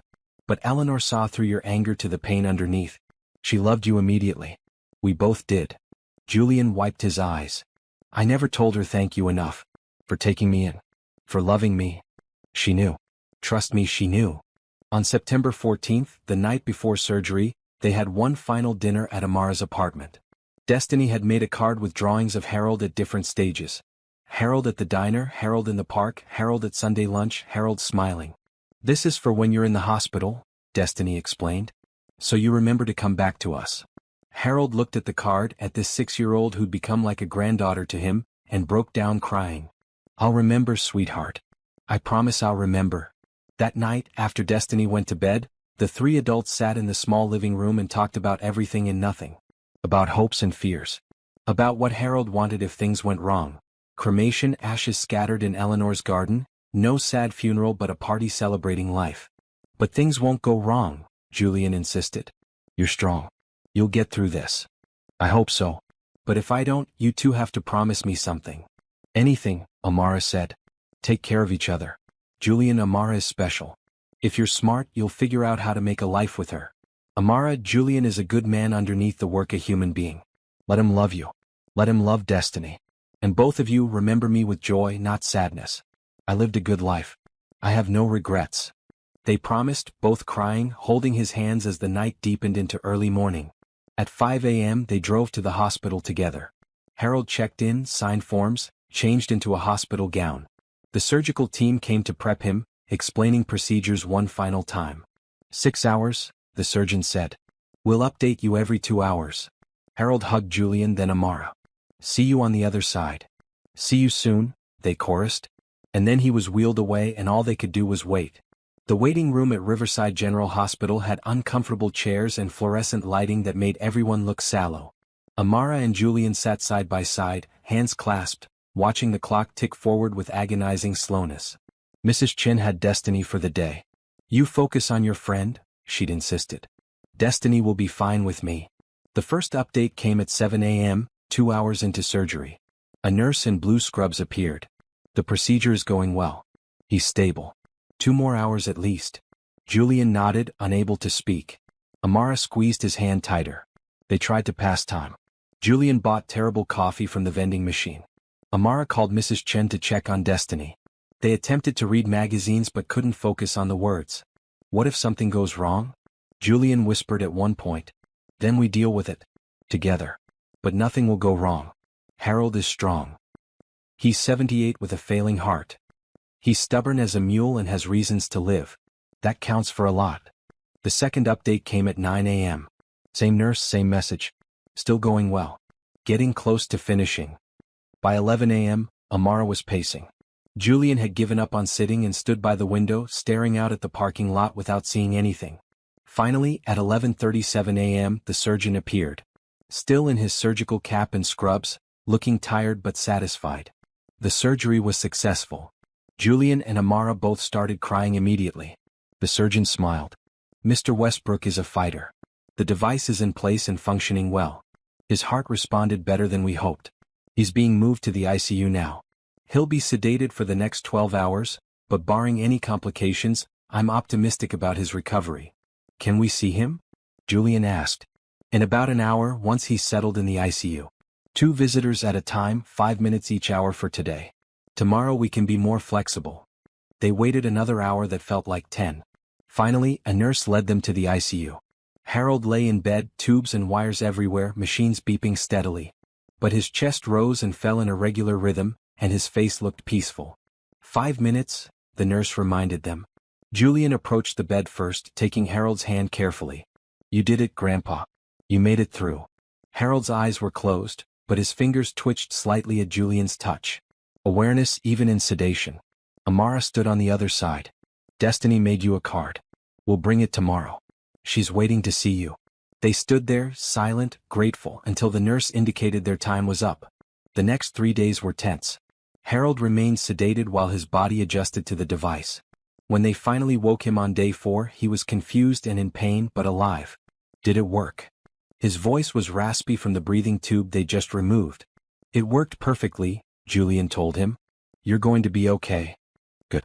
I have Sunday lunch to get to. They laughed, crying at the same time. He was going to be okay. Recovery was long and hard. 6 weeks in the hospital, just as the surgeon predicted. Physical therapy to rebuild strength. Occupational therapy to relearn daily tasks. Cardiac rehab to condition his heart device system. Amara and Julian visited every day. They brought Destiny on weekends. She'd draw pictures at Harold's bedside, chattering about school and her art class and the new book she was reading. You're getting so big, Harold said one Sunday, his voice still weak but growing stronger. I'm 7 now. Had a birthday. You missed it. I'm sorry, sweetheart. We'll celebrate when I get home. Promise? Promise. By mid-October, Harold was moved to a rehabilitation facility. By November, he was strong enough to come home with home health services. By December, he was walking on his own, though slowly. And on Christmas Eve, he insisted on coming to Sunday lunch at Amara's apartment. It was the first time in 3 months. The apartment was decorated with dollar store ornaments and a small artificial tree Destiny had helped set up. Not fancy but festive and full of love. Harold arrived with Julian supporting one arm and carrying shopping bags with the other. Santa came early, Harold announced. He bought presents for everyone. A new winter coat for Amara, since he'd noticed her old one was worn. A deluxe art set for Destiny with paints and canvases. And for Julian, a photo album filled with pictures of him as a child with his parents, and then with Harold and Eleanor. I found these in storage, Harold explained. Thought you should have them. Julian paged through the album, tears streaming down his face. Thank you, Grandpa. Thank you for saving my life. Both of you. I wouldn't have fought without you. They ate dinner together, the 4 of them crammed around the small table. Ham that Julian had brought, sweet potatoes Amara had made, rolls from the bakery. Destiny chattered about her school Christmas program where she was an angel. I wore a white dress and wings and sang songs. I wish I could have seen it, Harold said. Mama recorded it on her phone. We can watch it now. They crowded around Amara's phone, watching Destiny's performance. She sang off-key with complete confidence, her face shining with joy. Harold laughed until he cried. After dinner, Destiny showed Harold her recent artwork. She'd been drawing constantly, her skills improving dramatically. You have real talent, Harold told her. Real talent. When I grow up, I'm going to be a famous artist. And I'm going to make paintings of all of us. Our family. Our family, Harold repeated, looking around at Julian and Amara. Yes, that's exactly what we are. Later, after Destiny went to bed, the adults sat in the small living room drinking tea. Harold moved carefully, still healing, but the color had returned to his face and his eyes were bright. I have an announcement, Harold said. About the foundation I mentioned months ago. The one in Eleanor's name? Amara asked. Yes. I've been working with lawyers to set it up properly. It's going to help families like yours, Amara. Single parents struggling with children who have chronic illnesses. We'll provide grants for medical treatment, living expenses, whatever they need. That's wonderful, Amara said. And I want you to run it. Well, help run it. I'll handle the financial side, but you understand what these families need. You've lived it. You're perfect for the role. Harold, I'm just a waitress. You're a mother who moved mountains for her child. You're a woman who never gave up hope. That's the perspective this foundation needs. He pulled out more papers. There's a salary. A real salary. Enough that you won't have to work at the diner anymore unless you want to. Amara looked at the numbers and felt dizzy. This is more than I make in a year. It's what the position pays. Will you do it? She thought about all the families struggling like she had. About being able to help them the way Harold helped her. About turning her pain into purpose. Yes. Yes, I'll do it. Harold smiled. Good. We start in January. Office space is being set up now. Julian is handling the legal and financial structure. Together, we're going to help a lot of people. What about the diner? Amara asked. I've worked there for 3 years. Give notice. Leave on good terms.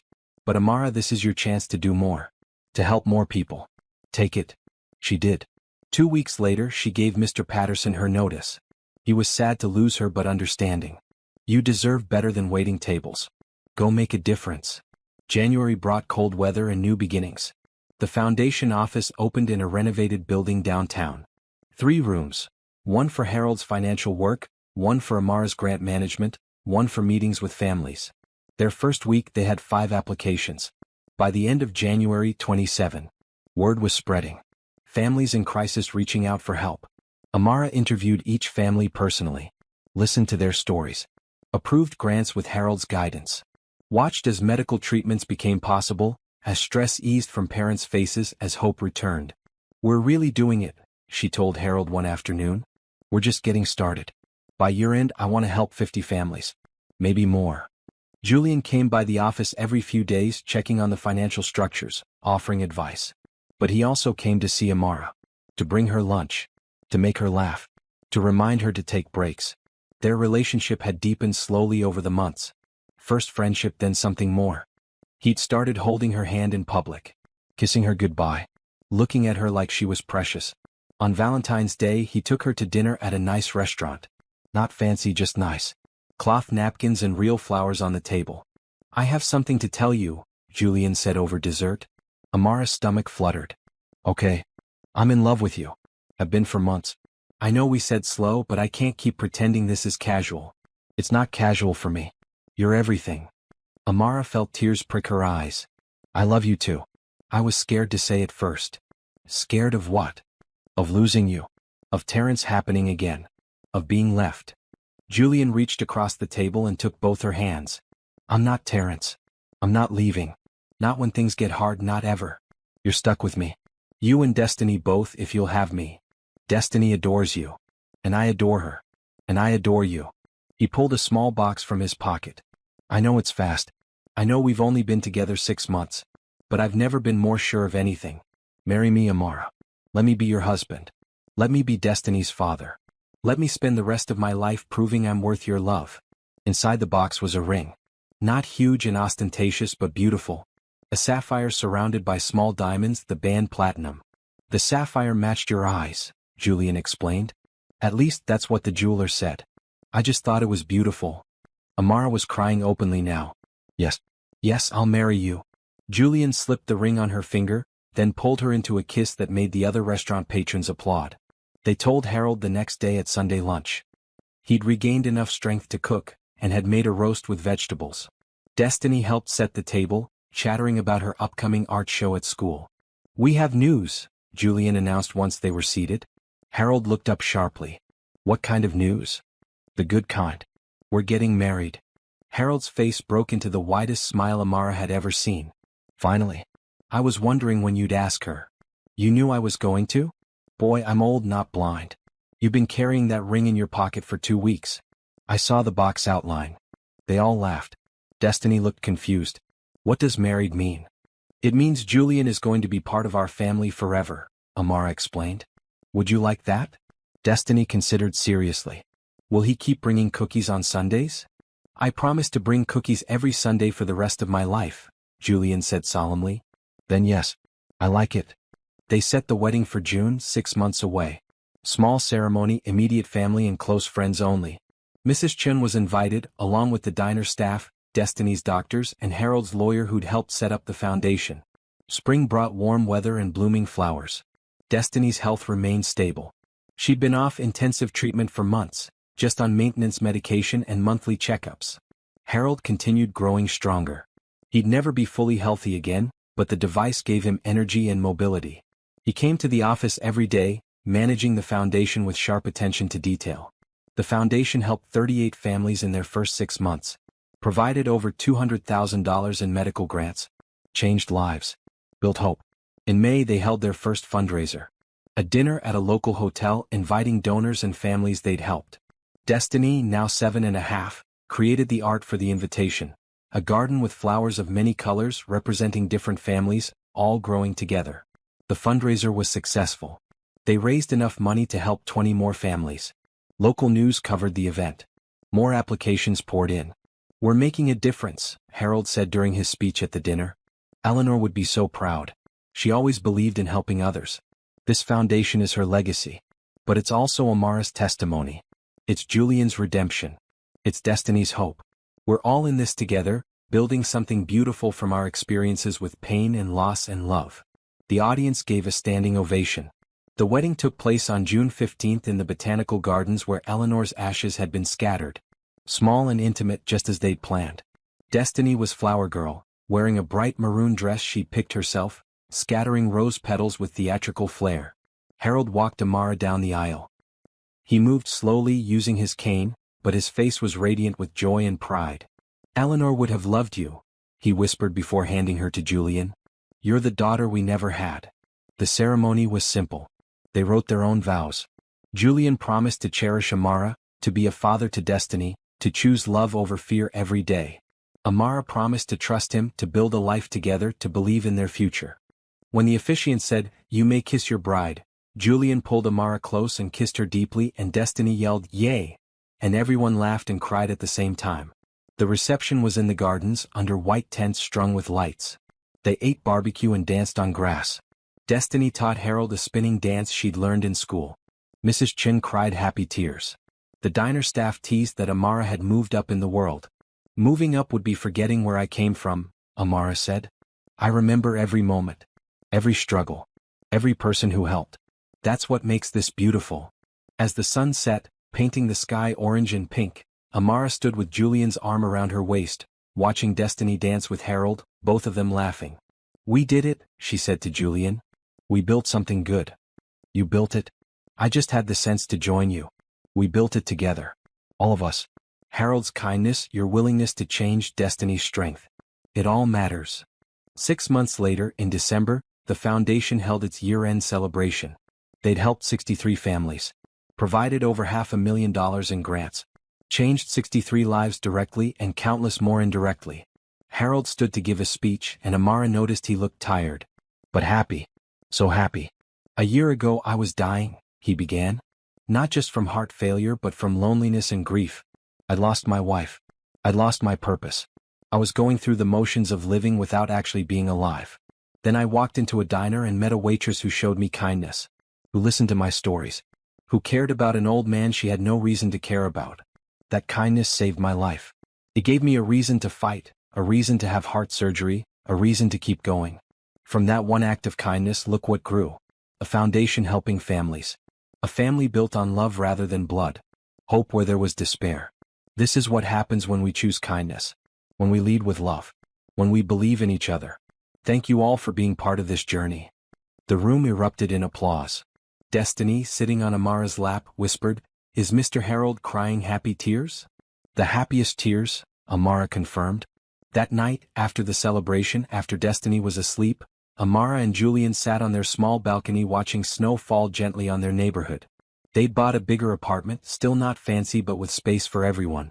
"Do you ever think about where we'd be if Harold hadn't walked into that diner?" Julian asked. "All the time. Destiny might not have survived. I'd probably have been evicted. Lost everything.